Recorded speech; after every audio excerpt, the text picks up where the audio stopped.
There once was a prince born in a storm of prayers, golden, sacred, and drenched in the blood of queens.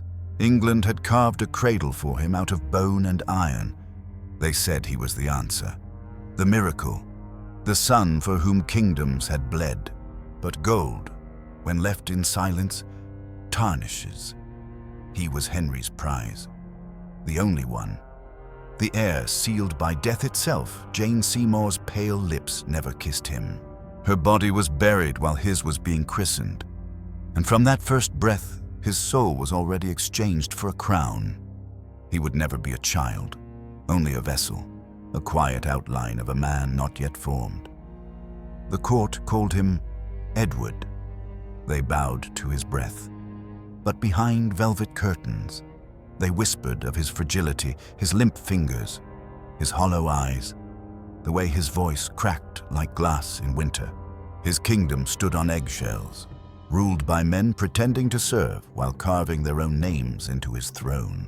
The boy watched, silent, a puppet draped in ermine, nodding on cue.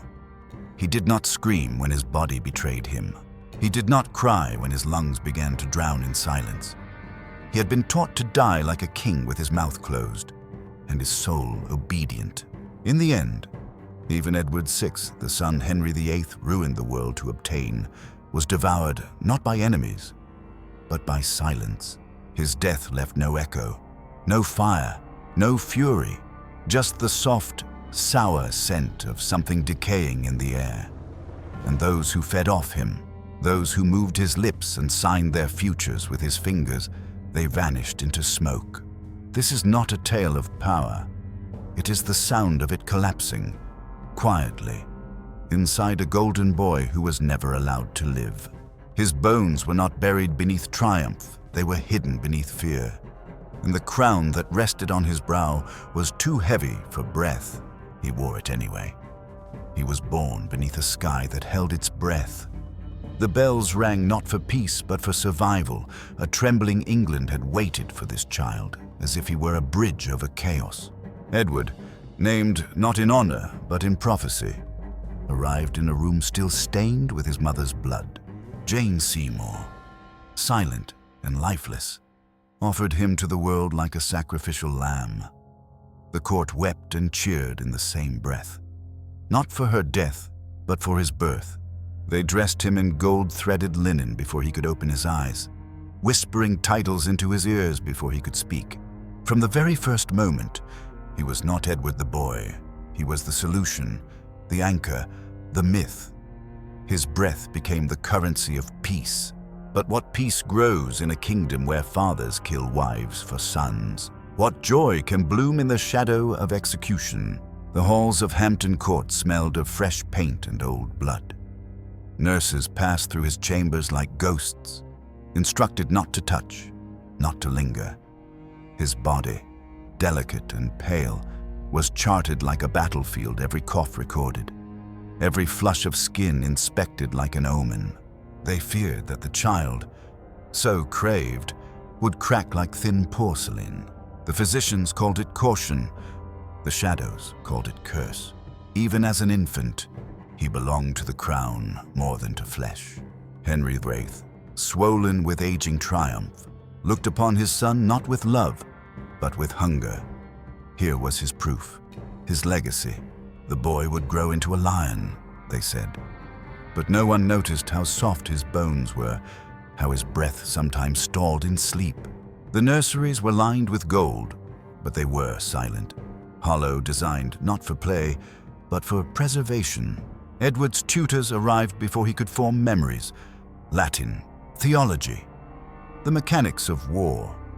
His education was not for understanding, but for preparing a throne that would swallow him whole. He was never taught how to laugh, only how to rule. At 6 years old, he began to write in a hand too controlled for innocence. His letters were neat, his words shaped like masks. He was a child of mirrors, reflecting expectations with precision, concealing the faint cracks spreading behind his eyes. The lords bowed low, but their mouths were thick with plots. Even as they praised his learning, they drafted secret alliances in ink and wine. The boy did not understand yet, but he saw, and the seeing would undo him. His mind, sharp but tender, became a vessel for other men's ambitions. He was crowned at 9, a crown too heavy for his temples, a robe too long for his spine. The coronation smelled of incense and sweat. Trumpets blared like warnings. He stood alone beneath the vaulted ceiling of Westminster Abbey while men knelt and swore oaths they did not believe. He was a king without power, a puppet clothed in divinity. They taught him to smile while they gutted his authority. The protector. Somerset, his uncle, took the reins, wrapped in velvet lies. The realm obeyed Somerset while pretending to obey Edward. But even Somerset's loyalty was laced with personal hunger. Behind every prayer, there was a ledger. Behind every council meeting, a shadow.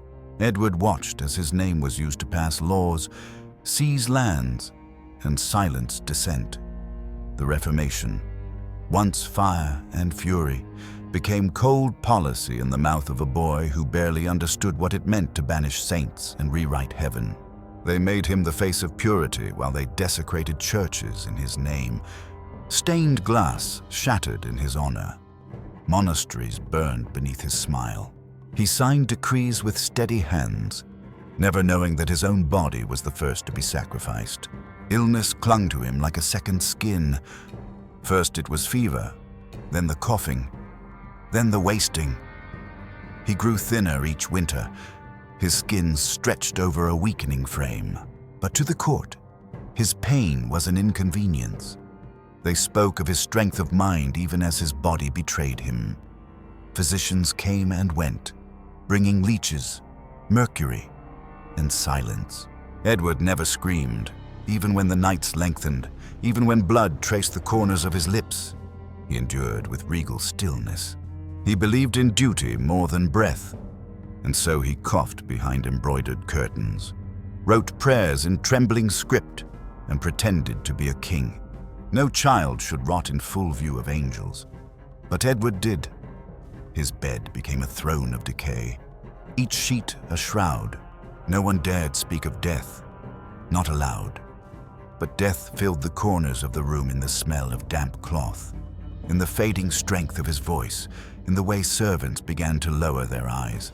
He still performed his role. He still greeted ambassadors, still took communion, still wrote to his sisters with courtesy and care. But the crown had eaten too much, and Edward had so little left. His hair thinned, his teeth loosened, his chest caved. Yet they dressed him each morning as if nothing was wrong. Rituals continued, the court hummed, and the boy dwindled behind the illusion. He became a ghost wrapped in royal silk, a living martyr to his father's obsession with legacy. Henry VIII had built a kingdom upon broken marriages and broken oaths, and Edward was its final offering. The boy was too loyal to flee, too gentle to resist, and too sacred to be saved. In the rare moments of solitude, he stared into the fire as if searching for a face, his mother's perhaps, or God's. But the flames gave him nothing, only warmth that didn't reach his bones. And when he prayed, it was not for healing, but for permission to disappear with dignity. He wrote a final document, a devise for the succession, naming Lady Jane Grey as his heir. It was not a decision born of political wisdom. It was the last gasp of control from a boy who had never been allowed to choose anything. Not his fate, not his breath, not even the weight of his silence. As the end crept closer, the walls seemed to press in. His attendants spoke in murmurs, and the halls of Greenwich Palace smelled of damp rot and burning herbs. Time stopped following the sun and followed his pulse instead. When he drifted in and out of sleep, he dreamed not of battles or crowns, but of gardens, quiet places without gold, without titles, places where a boy could breathe. But the kingdom would not let him go gently. The court demanded appearances. Bishops arrived to speak of salvation. Noblemen hovered, waiting to see which way the wind would blow. Edward, always obedient, received them with a nod. He was still the king, even if he could no longer walk without help. Still the king, even when the fever burned his vision into fog. Still the king, even when the pus gathered in his lungs and made every breath sound like drowning. His death was not announced. It was denied, delayed, disguised. For days after his final breath, they kept the windows closed, the curtains drawn, the whispers locked behind stone walls. It was July 1553. The air was thick with heat and the stench of lies, and Edward VI, the golden heir, lay rotting in royal silence, denied even the decency of a nation's mourning. There were no cries of the people, no black banners across the land, only a void where a voice should have been.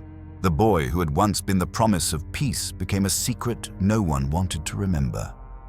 His body was buried in Westminster Abbey with perfunctory prayers, his name already fading from the mouths of courtiers who now pledged allegiance elsewhere. His crown passed to a girl who lasted 9 days. His legacy became a footnote, his memory a shadow. And yet, beneath all the layers of betrayal, ritual, and silence somewhere in the folds of velvet and dust, the boy still lingers. Not as a king, but as a question no one dares ask: what becomes of a soul that was never allowed to live before it died? They circled him like priests around an altar, but it was not God they worshipped. It was access. Power leaked through Edward's name like blood from a wound, and the men nearest to him cupped their hands to catch it, not to heal. The throne had no soul, only teeth, and each lord who knelt before the boy did so with knives in their sleeves. He was never surrounded by protectors, only butchers waiting for the moment his flesh could be carved into titles. Thomas Seymour, the Lord High Admiral, uncle by blood, brother to the Protector Somerset, began to circle with the scent of ambition. He watched Edward's youth as weakness, saw the gap between crown and maturity as an opening for conquest.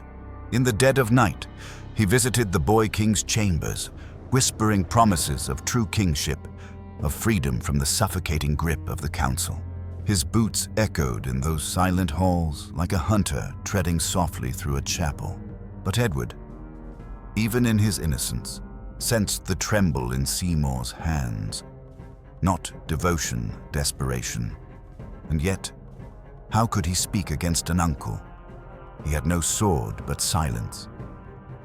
The conspiracy thickened in the folds of velvet and parchment. Seymour began stockpiling allies in court, stirring rumors that Somerset was leading the boy astray, keeping him weak, controlled, malnourished in power. The accusations grew louder with each month that Edward's ribs became more visible, each breath more fragile. In secret, Seymour plotted to marry Princess Elizabeth, Edward's sister, to seal a dynasty under his control. But Elizabeth, sharper than her years, recoiled at the ambition masked as affection. When she rejected him, he grew erratic. He began breaking into the king's chambers at night, forcing entry under the guise of concern, always alone, always armed. When he was finally arrested, they found loaded pistols beneath his cloak protection.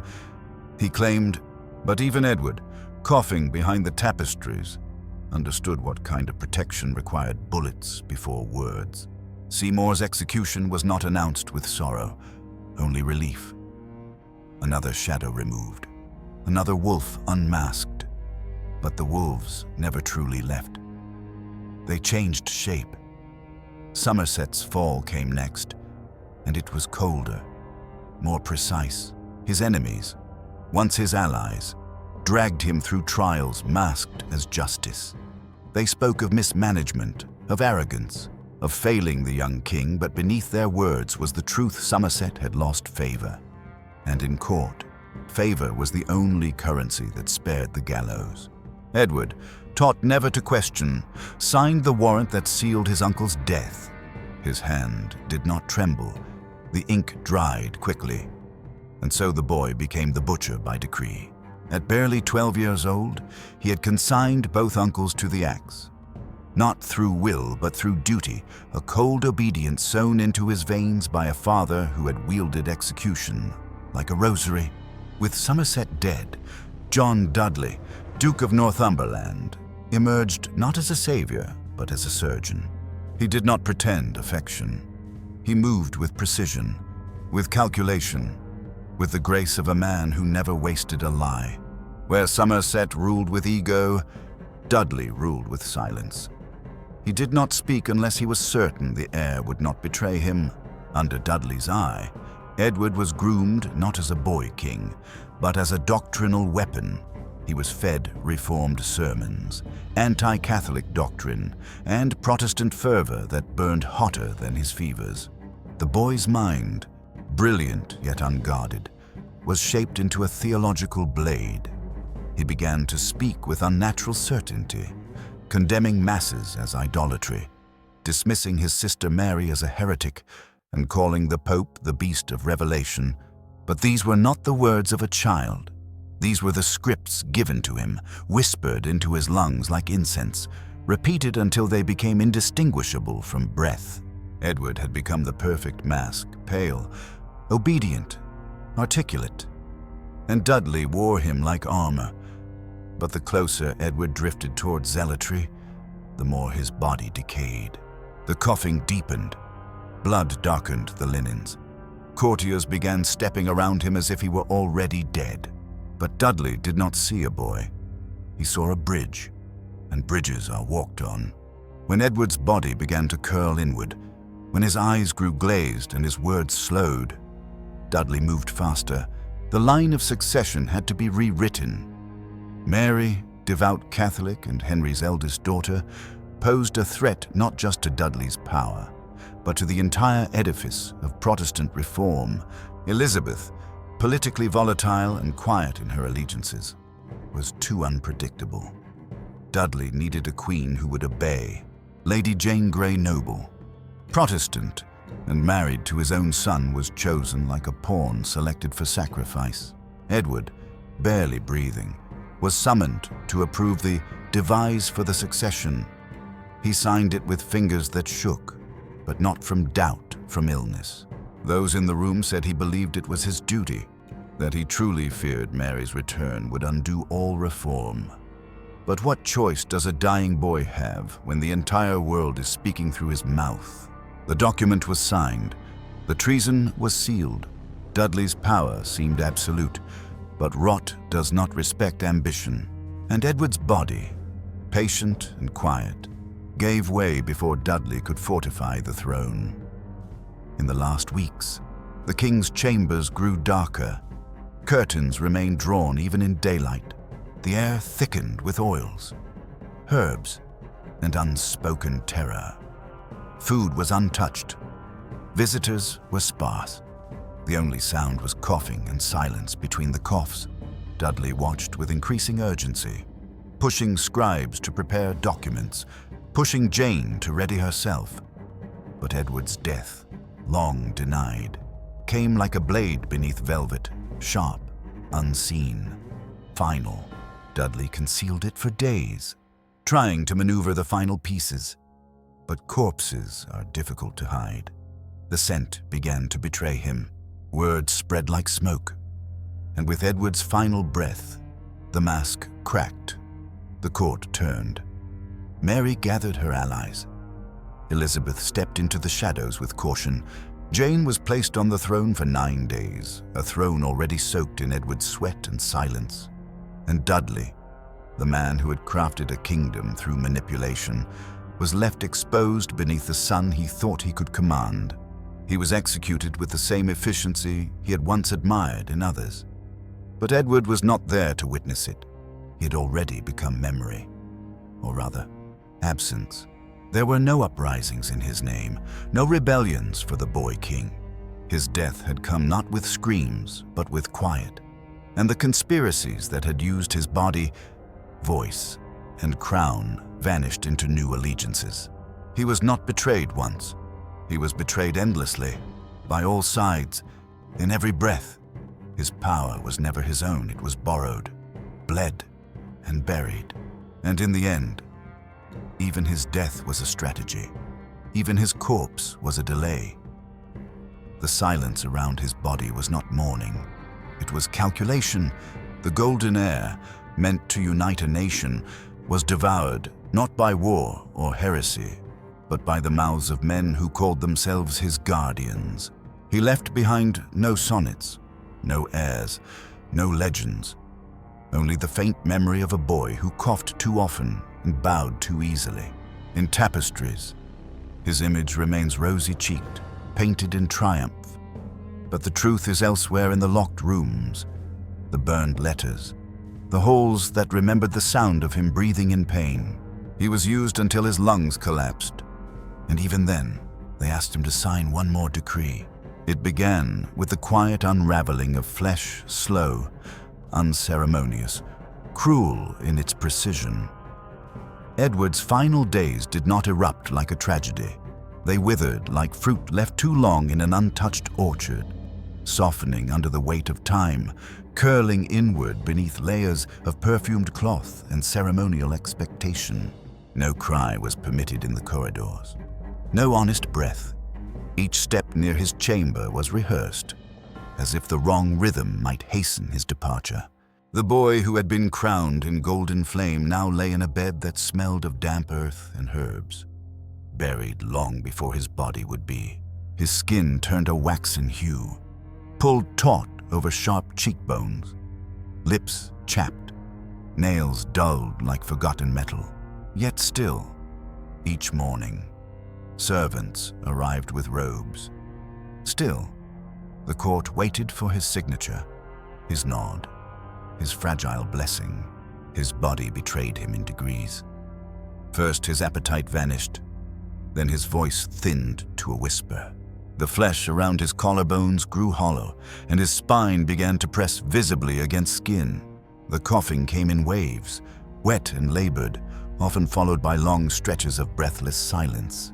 At night, he trembled not from fever, but from the cold that crept through the bedchamber despite roaring fires. The windows remained shuttered. Light was considered an enemy now too honest, too revealing. The shadows were safer.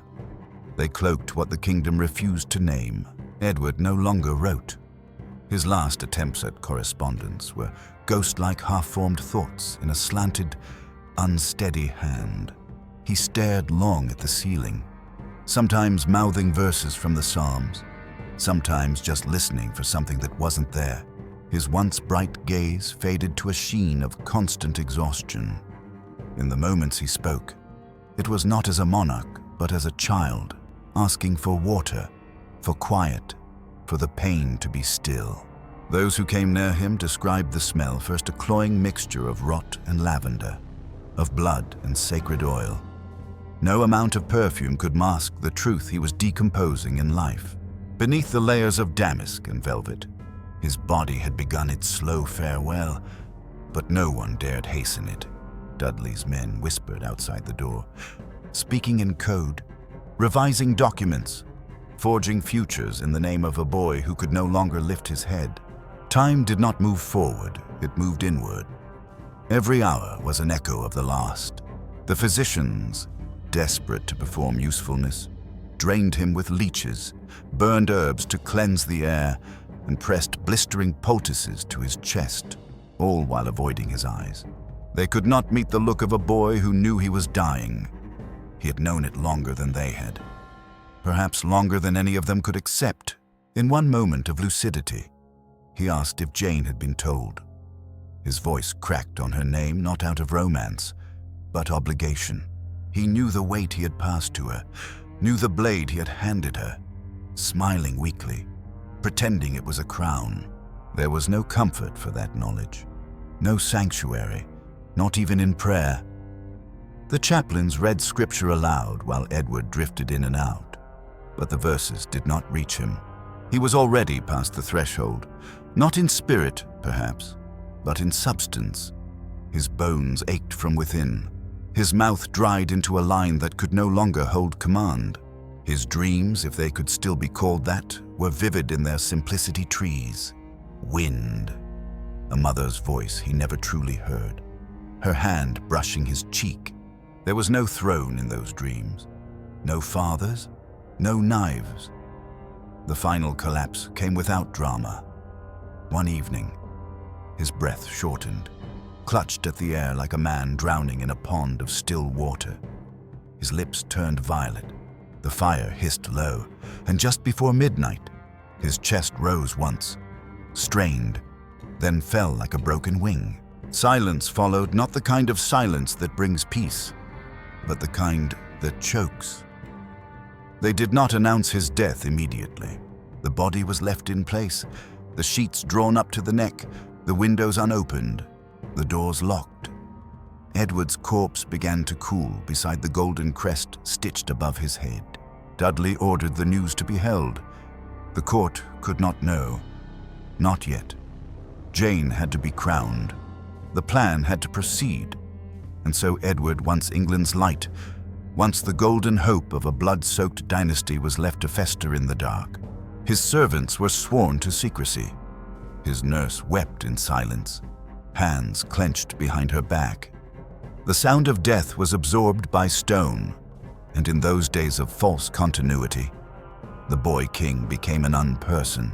His body was prepared with haste, buried in layers of royal regalia, painted with powder to conceal the signs of disease.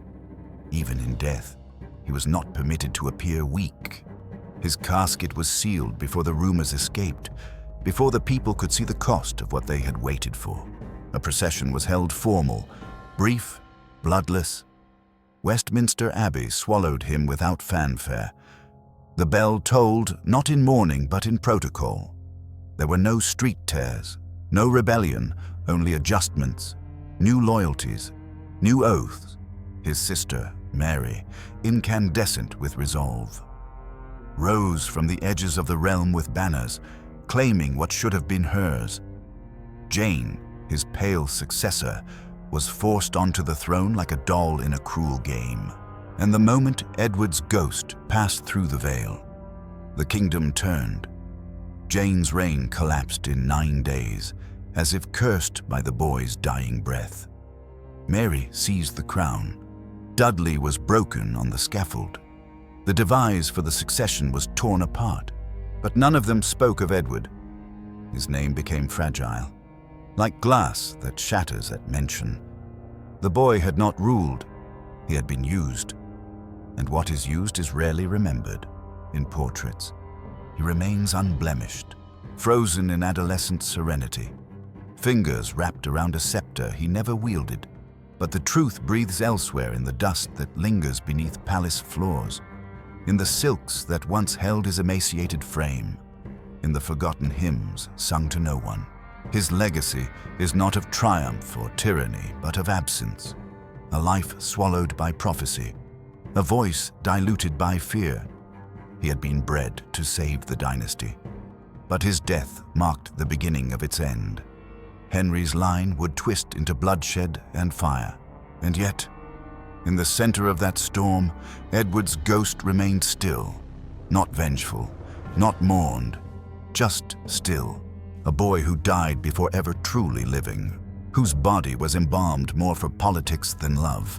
The state had no sons left, only statues, only silence. And somewhere beneath the abbey, the bones of the golden heir sleep not in peace, but in the quiet suffocation of forgotten promise. They buried him beneath stone and gold, but nothing could quiet the rot. Not of his body that had already faded into stiffness and stillness, but of the silence that surrounded his name. Edward VI, they still call him, king, sovereign, supreme head of the Church of England. But titles do not weep, statues do not remember, and stone cannot hold the breath of a child who never truly breathed for himself. The court moved on. The blood of queens would flow again. Mary would burn heretics in the name of the God her brother once redefined. Elizabeth would rise like frost after fire. The dynasty would stretch and contort until even the memory of that pale boy with trembling hands was reduced to a date, a reign, a footnote. His portrait still hangs in palaces. Eyes too large, robes too clean a lie etched in oil and canvas. But the truth remains buried with him that the golden heir was never meant to live, only to prove that his father had won. That the throne could command life, that the crown could resurrect the past. But nothing grew from his reign. Only ash, only echoes. And in that final silence, beneath the abbey where prayers ring without meaning, the question still lingers like a draught through ancient corridors. What does it cost a boy to be born a king? The answer is not written in scripture. It is not sung in anthem. It lies unspoken beneath the stones, curled around the forgotten bones of a child who wore a crown too early and died too late.